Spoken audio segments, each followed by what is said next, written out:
నీ డిగ్రీ వాపసు ఇవ్వాల్సి వస్తుందని ఇప్పుడే చెప్పా. నాకు ఒక నమ్మకం ఉంది, ఆయన కానీ ఈ టీం ఇప్పుడుండే టీం అంతా కూడా ఎమ్మెల్యేలందరూ, శంకర్రావు కూడా మనం చూశారు, మంచి డ్రామా. మా ఎమ్మెల్యేస్ మీటింగ్లో అయితే ఈశ్వరరావు అయితే చాలా బ్యూటిఫుల్గా, ఈశ్వరరావుకి ఇంత టాలెంట్ ఉందని నాకే ఆశ్చర్యం వేసింది.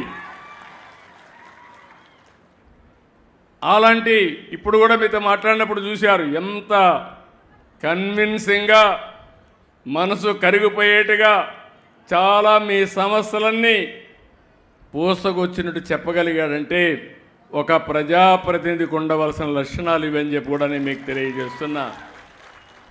ఇలాంటి టీం ఉన్నప్పుడు ఎందుకు అభివృద్ధి కాలేమని మిమ్మల్ని అడుగుతున్నా. మీలో కూడా ఒక మార్పు రావాలి. నేను ఆడబిడ్డలను అడిగాను, వస్తానే ఏం చదువుకున్నారన్నా, పోలీస్ చదువుకోవాలా, పోలీస్ కంటే పోలీస్ భార్య బెటరు, ఆవిడ 7వ తరగతి వరకు కన్నా చదువుకోనుంది. అదే మరి ఆడబిడ్డలు అడిగితే కష్టాలు ఉన్నాయి, చదివించాలనే ఆలోచన రాలేదు. మా పిల్లలు కూడా ఈరోజు సముద్రంలోకి పోయి చేపలు పడుతున్నారనే పరిస్థితికి వచ్చారు.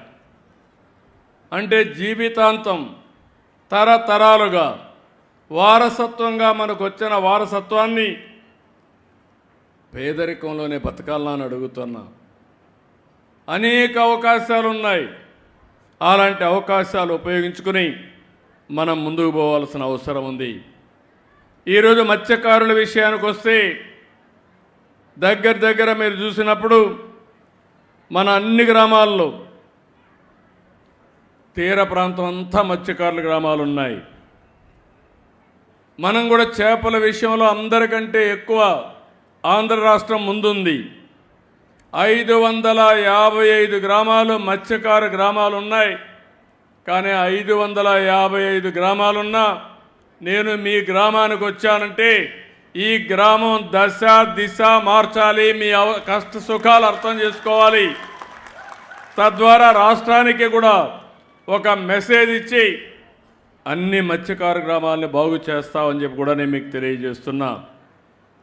ఈరోజు ఇక్కడికి వచ్చినప్పుడు దేశంలో ఉత్పత్తి అయ్యే మత్స్య సంపద 29% మన రాష్ట్రంలో ఉత్పత్తి అవుతుంది.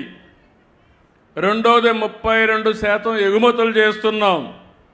55 లక్షల మెట్రిక్ టన్నులు చేపలు కానీ రొయ్యలు కానీ మనం తయారు చేసే పరిస్థితికి వచ్చాం.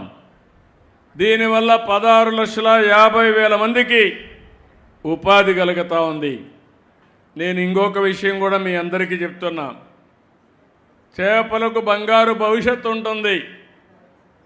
ఒకప్పుడు అందరూ వరిధాన్యం తినేవాళ్ళం, లేకపోతే రాను కొన్ని రోజుల తర్వాత వరి ధాన్యం ఇది లేకపోతే కొంతవరకు చికెన్ మటన్కి వెళ్ళేవాళ్ళం.